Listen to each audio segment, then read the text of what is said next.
All right, so welcome everyone to the June 2024 meeting, including first-time guests and new club members. If we have new members or guests in the room with us, please feel free to introduce yourselves during our break after the presentation. For new members or guests joining us over Zoom, feel free to introduce yourself in the chat window. Please be respectful and hold your questions till the end of the presentation unless otherwise indicated by our speaker. And for the audience in the room tonight, please wait to ask your questions until the microphone is passed to you. For the audience in the Zoom meeting, you can put your questions in the chat window. We'll read them out loud for you. Okay, next slide. All right, so safety slides. Okay, so the first thing is to identify room hazards. There is a very wet rubber mat on top of some cables behind Naveen over there. And yes, that's a tripping hazard. Other chairs around you, things like that. Okay, there you go. Cables behind the projector, chairs with bags beside them, low light, bright screen. Identify CPR certified attendees. If you're CPR certified, if you'll raise your hand so we know. Awesome. You got Frank in the front. Okay. And then designate an emergency caller. Who wants to be our emergency caller? Okay. I saw Naveen and Susan. We got two of them. Okay. All right. So identify location of the fire equipment. So Naveen, if you'll point back there. It's kind of hard to see with the wall there, but it's over there next to the kitchen. And don't bump it with the chairs. Very good. Yeah. And remote attendees, please just be aware of your surroundings at home or wherever you're joining us from. Okay, so here are our evacuation routes. We have one back there behind where the chairs are, and then obviously we have this one out here. Okay, and then obviously don't use the elevator in case of a fire. Okay, upcoming events. So June 29th is the Astronomy on Tap Star Party. That is in Cameron, North Carolina. So about, what is that, a little over an hour away? Say it again. 50 minutes from here. Southeast. Yeah. Okay. Southwest. Okay. Or no. Yeah. Southwest. Okay. Okay. Gotcha. Straight down US 1 is what Steve said. Okay. On June 30th, this is not a RAC sanctioned event, but Susan, if you want to talk a little bit about this, the RAC ladies meetup, is there anything you want to say about it? Well, other than I had, okay. We have some RSVPs from some of the ladies, and even if you haven't, please feel free to join us. I'll send an email reminder out tomorrow with the place and the address. It's 4 o'clock on Sunday. All right, so that's Sunday, July 5th. We have First Fridays at Three Bears Acres, which hopefully will happen. And then we have July 13th. We have the Prairie Ridge Eco Station Star Party. July 13th is also our RAC class. That topic is to be determined. Naveen is floating around the idea of maybe a collimation class, but I'm not sure yet. And then July 18th, we have the imaging meeting, which is the quarterly imaging target challenge for Constellation Auriga. And so that one's going to be hybrid. That'll be the quarterly that's also in person at the Cherry Building. And then we have July 26th is our next indoor meeting. The topic, we don't have the exact name of the topic yet, but our speaker is Mike from Alaska. Okay. After the meeting, like usual, we'll meet at Sammy's. If we can go ahead and get like a show of hands who might be interested in going to Sammy's after. Okay, a couple of people. All right, cool. All right. And so tonight's presentation, we have Peter Birren with Objects in the Heavens. He's joining us virtually. Peter Birren is retired from his graphic and marketing design business of 45 years.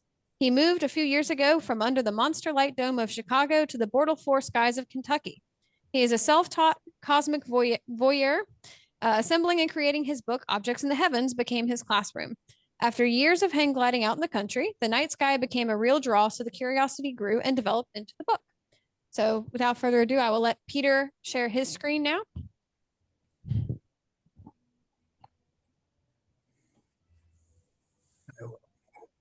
Share here, sure. Where'd it go there?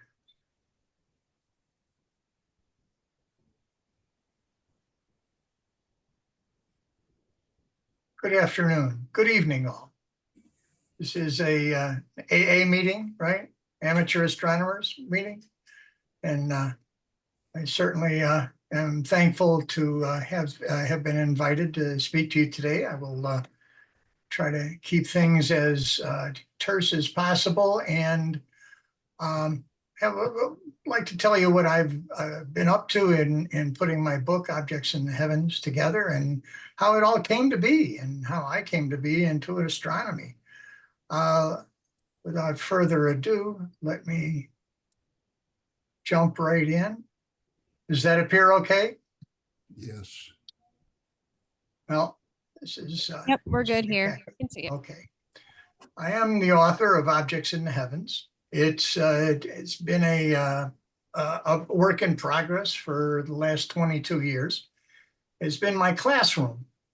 And as mentioned, I'm a cosmic voyeur, and I don't do any imaging. It's all visual and some sketching. I just have a ball with all of that. This is the scope that I had. I started out with. I had rescued it from a friend's garage and recoded the mirrors and got it all fixed up, new focuser and all, and just had a great time with that. And a friend passed away and donated this to my collection, 15-inch obsession, which I now use in my backyard, and it's a wonderful addition. And it just I can't thank him enough. His name is Pete Nutini. But how I got started in astronomy, well, it's a long road. When I was 9 years old, my dad pointed out a very orange Mars in the summer sky, and I was like, "Oh, that's cool," and at least that's what I remember. In 1966, I had the wonderful privilege of experiencing the Leonid meteor storm of anywhere from 2,000 to 4,000 meteors per hour that kept going for about 3 hours. And I was in the Air Force at the time, and it was we were out having breakfast at 3:30 in the morning, and when it started, and nobody could move. We just enjoyed the whole thing. It was amazing, but that still didn't kick me in. I spent a year in Thailand while in the service, and got to. Now I look back on it and I saw the Magellanic Clouds, but I didn't have a telescope handy. I didn't know what I was looking at. Came back and I said, I gotta do a little more about this. And I got a pair of binoculars and remember laying on a picnic bench and looking up at the sky. And I said to myself, I have no idea what I'm looking at. And that got it started. So this is where I felt I was, and I began a little list of things that I might be able to see with my binoculars, with a telescope. I think when I started this list, I had gotten that 1976 Edmund Scientific Super Sky Ranger, that 6-inch scope. And that quickly developed into a little something else, a little more just for me as a graphic designer and working, computer graphics programs. I just built this list and just kept it going. And then the project started, because it was for myself, and I had just to feed my curiosity. Things I learned on the way to learning other things. And in developing that, I found a frustration due to incomplete resources. And by that, I mean, checking all the astronomy magazines, sitting in the library, going through stacks and stacks of old magazines, just trying to find everything possible that I could to would fit my particular list needs. And I get lists of galaxies. Well, what happened to the clusters, and and on like that. So with my designer's sense of order and desire to learn, I began putting it together. These are come across something like this, and that just frustrated me more. Uranometria to Mag 15. Well, that's the glow of a cigarette at 200 miles. And my little scope, I don't think would ever make that far. That's a little deep for me. Norton's, what am I looking at here? It took me a while to figure out this is the main part of Cygnus. But it's still not very object oriented and want to know what I'm looking at and going for. Taki's Mag 7 project, wonderful. But if you notice, my mouse comes through here. In Hercules here, right next to M13 is NGC 6207. Well, that's mag 11.6. And so it's just, that's not gonna get it for me. So I just kept moving on and decided to continue with the book. Because my first edition received some pretty positive feedback, even as bare as it was. And everything, every day turned up something new. And there was no book like I had planned on. What did I plan on? Here's my parameters. Make a book that's Mag 10, Northern Hemisphere, because that's where most of the people are, and I had to limit the size of the book somehow. Few abbreviations. I've got all 3 volumes of Burnham's, and it's chock full of abbreviations, and you've got to memorize that whole different language. So let's keep it simple and simply formatted. But to answer the question, what is it? Where is it? Here's my table of contents as it developed over the years, adding things as they come along, like red and carbon stars. But this is the order of the lists that I have. You'll see in a little while, major stars and double stars, carbon, etc. So here you can see on the left up here, we have, this is the Cygnus spread. Here's your major stars, double stars with the symbol with 2 stars as a double. The little little register mark here is for a carbon star. Then I get the Messier objects. Down here are the NGCs, and then continued on are the others, other than NGC. I've came up with this bars on the side here to link together objects that are close in proximity. So if you're looking at NGC 6871, for example, you've got these other 3 that are nearby. Don't miss them.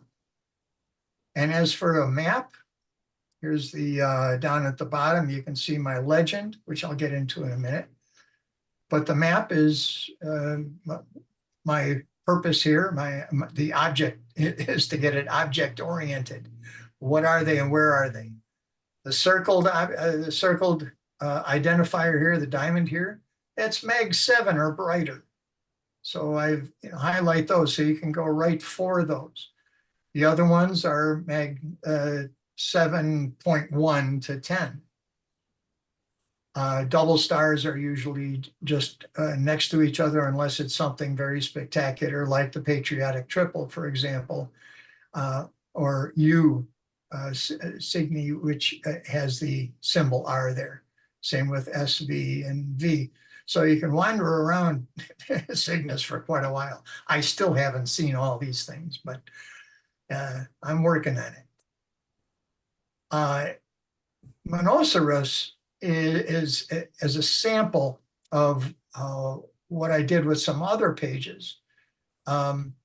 It's awful busy up in the head area here. This is awfully busy too, but it can get pretty confusing for me. But this area was so busy, I had to make a little inset. So in several areas, there's an inset. I think Scorpio, Monoceros, and a couple of others, Cygnus, of course. Like to start out in the book itself, how I've got it organized. And this has been over 22 years, so I've been developing this, and it's come to be, I hope, understandable for you if you don't have a copy of the book, and how it's set up. 4 tabbed areas, which are the basic telescopic type information and what the constellation groupings and transparency scales, things, you'll see those in a second. Then we have some other details on the objects. Couldn't pass up Earth's nightlight. And so I've got 7 pages on the moon.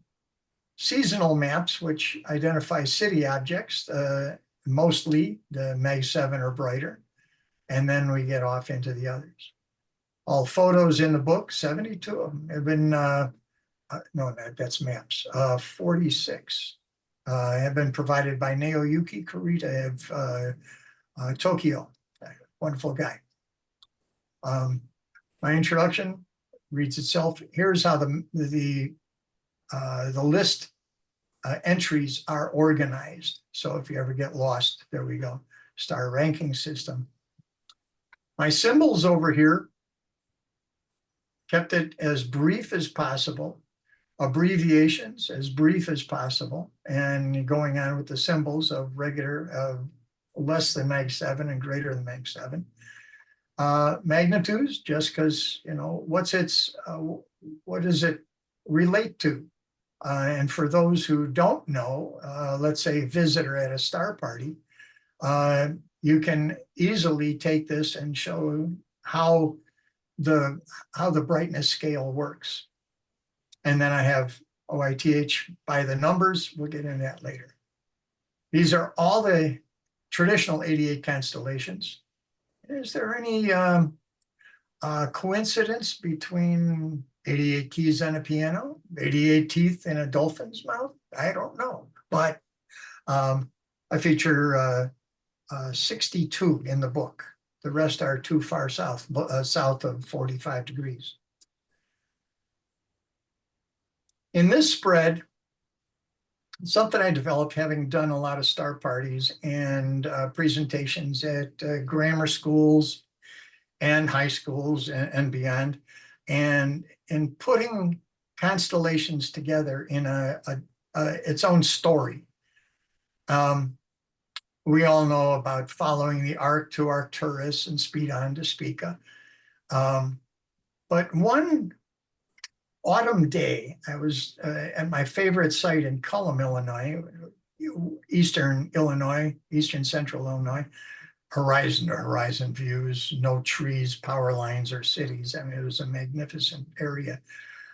I saw a big bird, and Big Bird starts at Ursa Major, and the handle followed the arc to Arcturus, and it just bounced right up and made the other wing go into Ras Al Heg and Alpha Ophiuchus.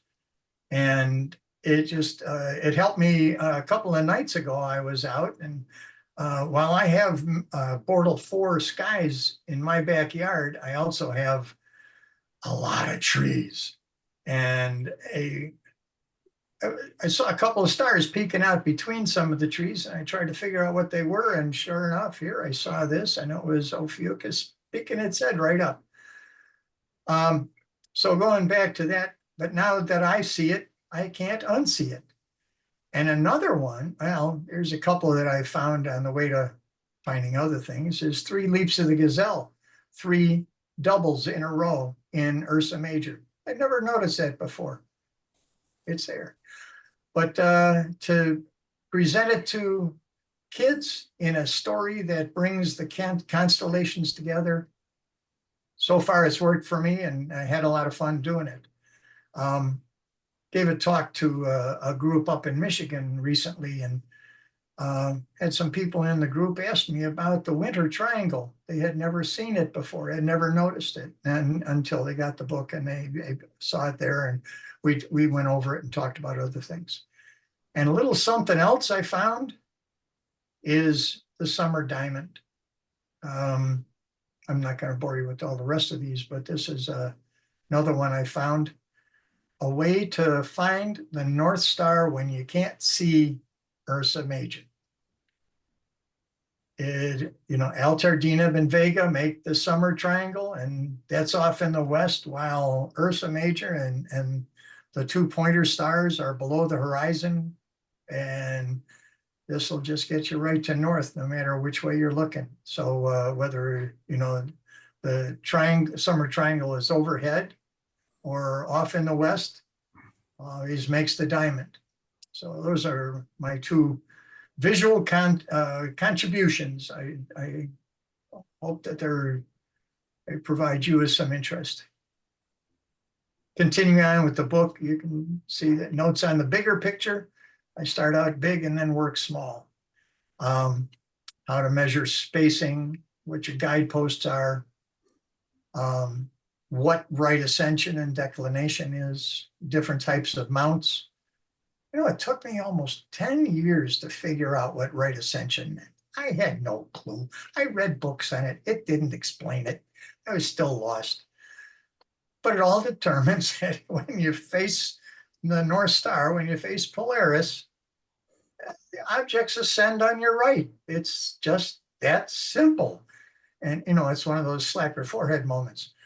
But then we go on into a little bit of hardware, you know, how to figure out the power of your scope based on the eyepiece you use, and what the practical highest and lowest magnification is of a scope, field of view, setting circles. Grading the sky, got this from the Saguaro Astronomy Club. They created this list, which I think is a pretty good list. And it comes in handy later on. Filters, they've got lots of different filters. I use a couple of them, but sometimes it's handy to pull out some detail, and then when I go back without the filter, and then I can see the detail. But just it's great for me for my help, for my use. A little bit on the solar system, star sizes. Let me go back here. Three things about the cosmos that have blown my mind and continue to as time goes on and as I know more about it, is those three things are size, speed, and distance. And try to wrap your head around, 13 billion, 13.5 billion light years since, as it were, the Big Bang, at 5.6 trillion miles per light year. So that's 13 times 5. What is that's a lot of miles. And it just keeps growing. I believe that'll be 10 to the 24th power. It just, it's 24 zeros to a 1. That's incredible. And speed, the speed of light is quite amazing at 300,000 kilometers per second, 186,000 miles per second. But that's still not the fastest thing. With quantum entanglement, two atoms talking to each other over vast distances instantly. It's like almost the speed of thought. And then sizes, just the latest realization that Stephenson 218 is the largest star we've seen or measured. And its orbit, its size, would fill the orbit of Uranus. It gives me shivers. Moving. Starlight, Starbright, I've got just a list of some of the major stars and some of the details about them. What's closest, brightest, largest. Demibola is a point star to realm of the galaxies, and as far as brightness goes, it's the 62nd, but so it's not really that bright. But here's some other details about it. Star types, their color versus the temperature and what their estimated lifespan is. Double stars list, and these include the Astronomical League 100 with a particular symbol down here, a filled-in double star, and then others of interest are an open double star. So if you're going for an Astronomy League program with double stars, this will do it. They also have a program with carbon stars. And there's a lot in here. Some listed in the lists, others just shown in the maps. Object types, as you can see, I'm getting tighter and tighter here. And now I get into the messier objects. And here's a suggested route to go for the Messier Marathon, which is during a new moon in mid-March. The goal is to find them all in a single night. I have not yet done it. I have tried it, and usually fall asleep. But then I'm getting kind of old too. So let's have a spread, two spreads on, it's a cross-reference spread on the NGC objects and then their associated Messier numbers as well. And then the other than MGC, and you can see there, I went a little deeper. Phil Harrington's star designation of the asterisms and other objects that are in there from Pismis to Markarian and King, the IC catalog and Hafner. And then here's the observatories or the catalog type that I referenced. And common names, I think we can all play there. It's fun putting this together too, and coming up with starfish cluster and star change, Stargate asterism. Saw that the other night. Major meteor showers. I tried to fit in just about everything that I could as far as details that one might use at some point in cosmic pursuit here. And I just got an email the other day from a friend, Ron Leftwich. He said, "This is the most information in one place I have ever seen." So I take that as a great compliment and thank you for that. The moon, yeah, moon. Details on the moon, a lot of very in detailed details. The ages and the lunar epochs, crater types, what are eclipses and how it works there and what's the major stuff on the moon and find your way around. I still have a little bit of a tough time because I'm not going to memorize every single detail. So I need this to help me. Got several spreads on the moon, on the terminator and what can be viewed. Each object, if I look at day 5 here, has a number associated with it or a letter.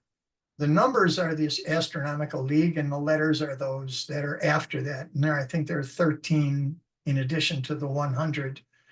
And then the inset down here, the small one, shows approximately the same terminator in the waxing moon, the waning moon rather. Wax on, wane out, yes. We move on to 4 spreads of the seasonal constellations and the objects of Mag 7 or brighter. As your city objects generally don't get lost. You know, what's up now, what's nearby. Well, we're going to see that. I also connect those with other ways of doing it. But these are the things you might want, you know, that you're definitely going to be able to see, I hope, from a city or a somewhat light polluted area. But it's a good place to start anyway. Virgo, I show the Markarian's chain and the opening slide there. And this inset shows kind of a sweeping pattern. It shows a sweeping pattern. You start off with M84 and M86, and then work your way in a backward C. Pick up all those in the main chain, and then work around in a couple other ways, and you'll be able to catch them all. And they're pretty neat. But that's this area up in here, that shaded area, and there's a whole lot to it. So I identified some of the stars here, or the objects of Mag 10, greater than Mag 10, and then moving down smaller Mag 10.5 to 12, and Mag 12 to 15. I'm never going to catch those, but I got room to include it, so why not? And at the end of the book, sketching rings. I found this quite helpful, as did the Reverend T.W. Webb in his book from 1859, Celestial Objects for Common Telescopes, and provide some areas for notes and some suggested inclusions, and wait, what do you see in the eyepiece? And as the Reverend Webb well, he says, and like old Schroeder, he said, trust nothing to memory. If there has been haste, and sometimes if there has not, it's surprising what unforeseen doubts may arise the next day. Make at least rough notes at the time and reduce them speedily into form before you forget their meaning. If you enjoy sketching, I've seen some magnificent stuff. I'm not that good at it, but I do have a separate book that is the goals list, logbook, and sketchbook. Real catchy title, eh? But it 64 pages, 64 entries, where you can add your own drawings with the details and everything else that goes onto it. So at the end, here's what's included: 752 deep sky objects to Mag 10, and 89 from 10.1 to 10.5. 242 other than NGC or Messier, and 233 binocular class, which might make it, you might need a pretty hefty binoculars on a dark site, but you can pull them in. And I didn't limit it to object types: galaxies, open clusters, glider clusters, nebulas, and asterisms. So my initial parameters: Mag 10, Northern Hemisphere, few abbreviations. Yeah, what is it and where is it? I hope I hit it. I think I did, and other people seem to think so too. Jolilumia, it's the best book to use with a go-to scope.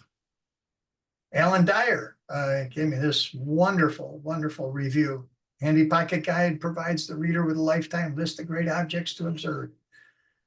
Every observer needs a good star atlas, but charts alone aren't of much value in helping you decide what of the thousands plotted are worth looking at. Objects in the Heavens provides that. Thanks, Alan.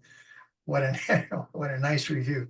And early on in my career with the book, I was at a star party up in Illinois, and my friend Mark said to me, he says, no, I don't need your book. You know, I've got this computer-driven scope. I've got 150,000 objects in here I could look at.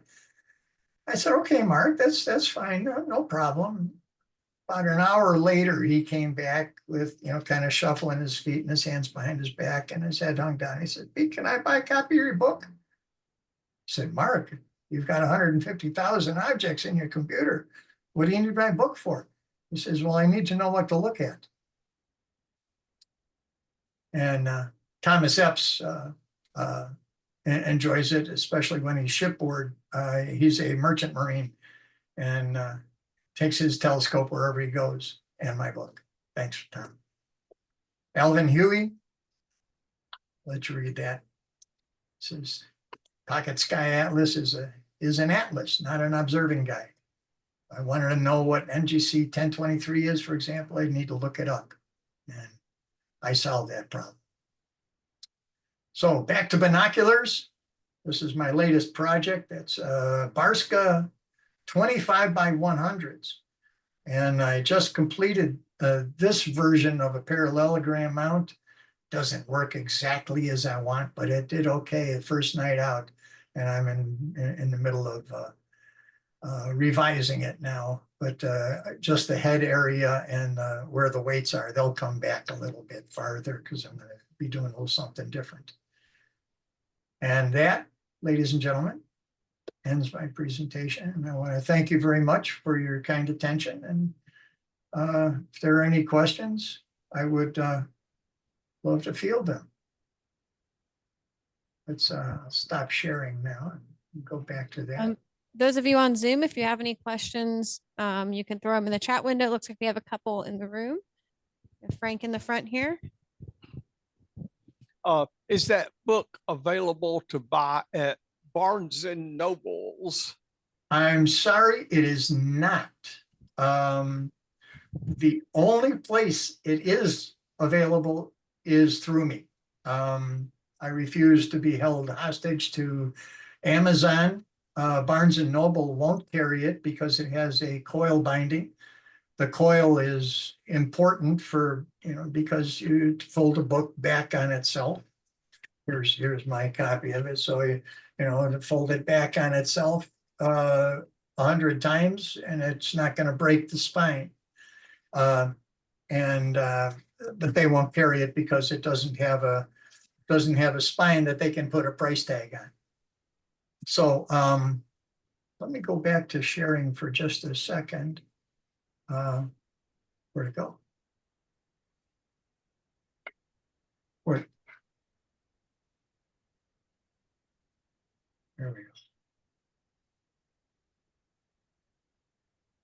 Here's my web address. I'm terribly sorry. Thank you for bringing that up. birrendesign.com/astro.html. That's the only place it's available. If you get it, you'll find it on Amazon, but that's version 4, and it's way out of it's priced. I've seen a price on this like $250. Just it makes it ridiculous. Price is $29.95.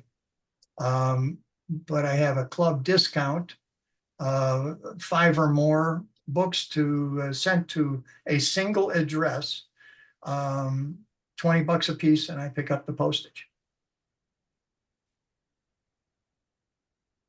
Any other questions? That book by Alan Dyer, The Backyard Astronomer's Guide, I have that book. It has some of the most comprehensive information for selecting a telescope, as well as binoculars, including for telescopes. Beware of aperture fever, to where you want a telescope so big that after the new euphoria wears off, you possibly may stop using it simply because it's too difficult to set up. Ain't that the truth? That 15-inch obsession has some magnificent views, but it takes, just the mirror box alone is 82 pounds. And so I'll just leave it that the 20 to 25 minutes to set it up and collimate is one thing. So I only set it up when I have 2 to 3 nights in a row of good viewing planned. If it's just hit and run for me, then I'm back to the binoculars.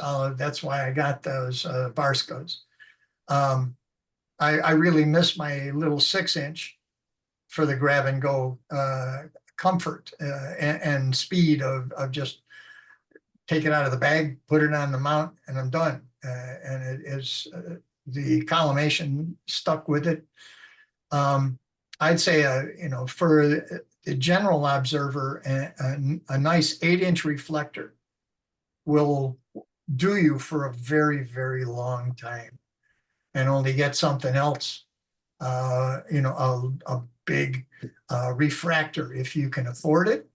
And, if you have a purpose for it, I've seen some views out of larger refractors that just put my reflector to shame. But they also come with a hefty price tag in the thousands of dollars. The large, my friend told me he spent on the obsession with the eyepieces, it was about $5,000 on that, and he gave it to me. Thank you very much. So yes, small sometimes can be very, very handy. What's the best telescope to use is the one that you will use often. And that's, as far as advice goes, that's what I would suggest. There's another book called Night Watch that has a section called Beware of Christmas. I'm sorry, I can't, volumes. There's another book called Night Watch that has a section called Beware of Christmas Trash Scopes. Yes, sir. As far as the binoculars, my Nikon P950 camera has replaced both binoculars for moon and sun views. Oh, Really? Very good. Awesome. Yeah, I think you lost a little bit of your relatability with us here in North Carolina with 2 or 3 nights in a row of observing. But we have another question here in the room, and then we have a couple on Zoom. This one should be pretty quick. Uh, is your book like water resistant? In other words, dew resistant, I should say. A simple answer is no. It does get dew wet, but by the time it's wet, your mirrors and eyepieces are fogged over. And it dries out fairly quickly. I've been using mine exclusively. I mean, it's my book. I use the book. It's gotten very wet. I lay it open and it dries out. It's done quite nice. I did look into having the pages coated, but that would cost about 50 cents per sheet.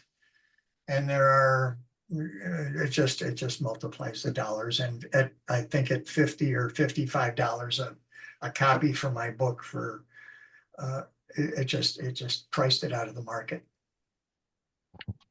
Thanks, Peter. And so we have 2 questions on Zoom. They're kind of related. Tony asks, what is the latest edition? And Mike asks, what is the difference between version 6 and 6.5? It is 6.5 is the latest version. And here, I'll just hold this up and you can see it up here, 6.5. And I print these in lots of 100 when I go, and sometimes reprint a couple of times. I think I printed version 5.4 3 times. I did 300 of those. It's all printing on demand and done quite nice in a Docutext system. It allows me to keep the book current and updated quickly. What's the difference between 6.0 and this? Well, it's that moon section for one. I've increased. Where is it? Here we go. Right here. Yeah. Increase the size of that. You hold on. I'll go grab it early. Probably 1,000 corrections. I figure on 100 to 120 little updates on each revision. And sometimes the updates are rather minor. For example, I'll bare my soul here. Let's see if we can't. Here we go. Okay, I make a mark, a little star in the corner when I want to do something else. Come down here to, this is in Eridanus. NGC 1232 is also known as the Eye of God. So maybe I'll include that in a future version, maybe not, but it's not gonna affect things going. I did make a mistake down here in Fornax. I have a connector that shouldn't be there. So on the next iteration, I'll have that removed. And I have let's see, 5 or 6 pages down here. I add little things, you know, if there's room to add it, I do. It's like adding an object that's better than Mag 10 or dimmer than Mag 10. If there's room, you know, I'm not going to try to squeeze everyone in. And along those lines, I've been asked by a number of people if I could make one for the Southern Hemisphere. Well, I started on it, and I want to tell you that is one huge undertaking. It would be half again as big as this is. I'm at 136 pages here. Yeah, just going through the constellation of Dorado and the large Magellanic Cloud. There is just so much in the Southern Hemisphere. But I put in version 1, give me an idea, it took me about 3,000 hours of developing. To do that for the Southern one might take somewhere in the vicinity of about the same to make the maps and everything else. So question, how many changes from version 6.0 to 6.5? probably 1,000. Minor changes here and there, some substantial, like the moon. So, next question. Yeah, the next question is, Tony has a follow-up. Will there be a 7.0? And if so, when will it be available?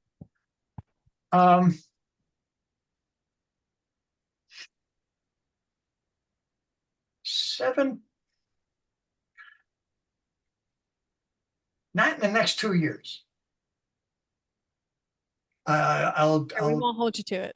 yeah, right. I haven't seen any mistakes egregious enough to revise from 6.5, but I am collecting details and continuing the process.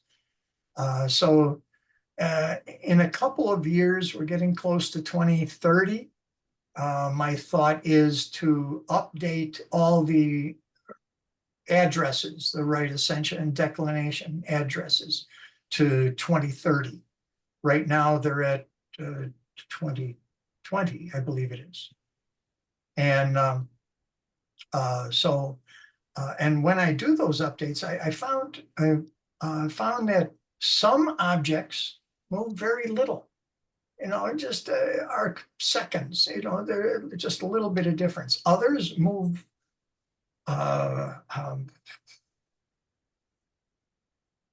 so word. I'm losing a word here. Degrees.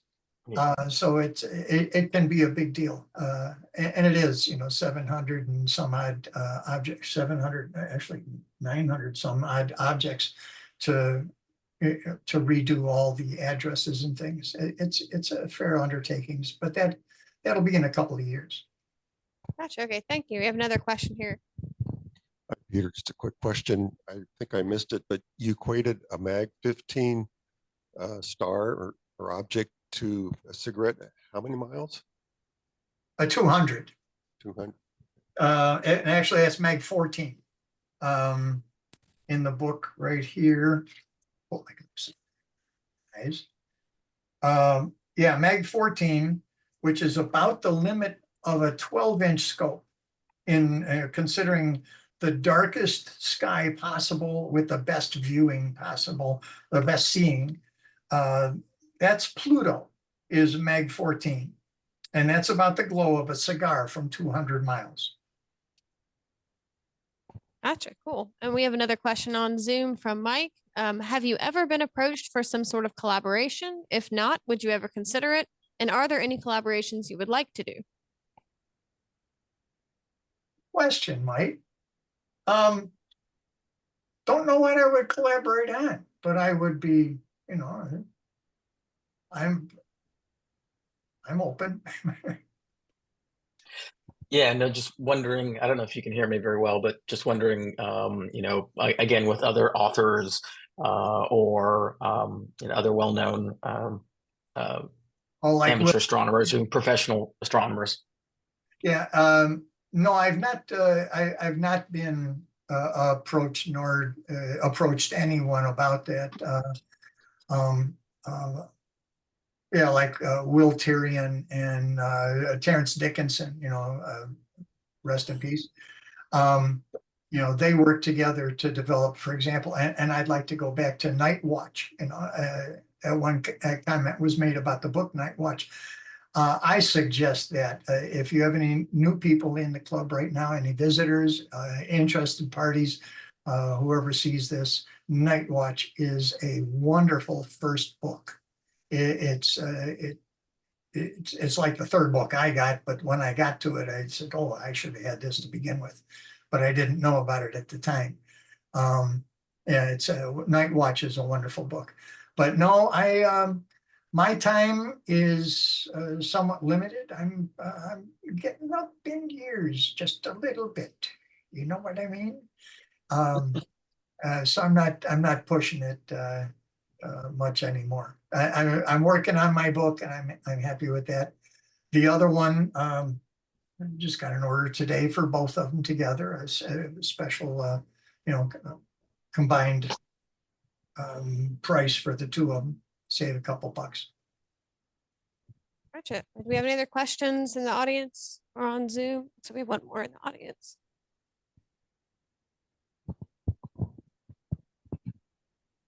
So birrendesign.com/astro.html. And it's like exclusively there.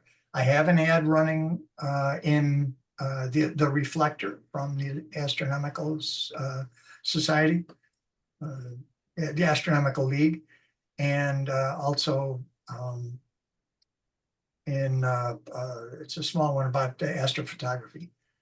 So that one's doing well and features that quote from Alan Dyer. It's just what a marvelous quote. Nice guy. I Yeah. see, I see some interesting items in the room where you're at right now. I Yes. see some pictures of some of your family, some awards you've received, and something else that's most interesting. It's a little cross sitting up there with Jesus on it, Yes, sir. and which has the gateway to another universe far more spectacular than this one. Oh, ain't that the truth? Yes, sir. You get an advance ticket to ask him and then to go there. Advance only, thanks to Adam and Eve's mistake. Let's not fast forward to that. I'm having a lot of fun in this lifetime, and I'm gonna squeeze every bit of it I can out of it. And we'll be getting there soon enough. Yes, sir. Well, I think we're all out of questions now. We really appreciate you presenting to us tonight. And give a round of applause. Everybody there, I want to thank you all for your kind attention, and glad to have been there. Thanks for having me. Thanks so much.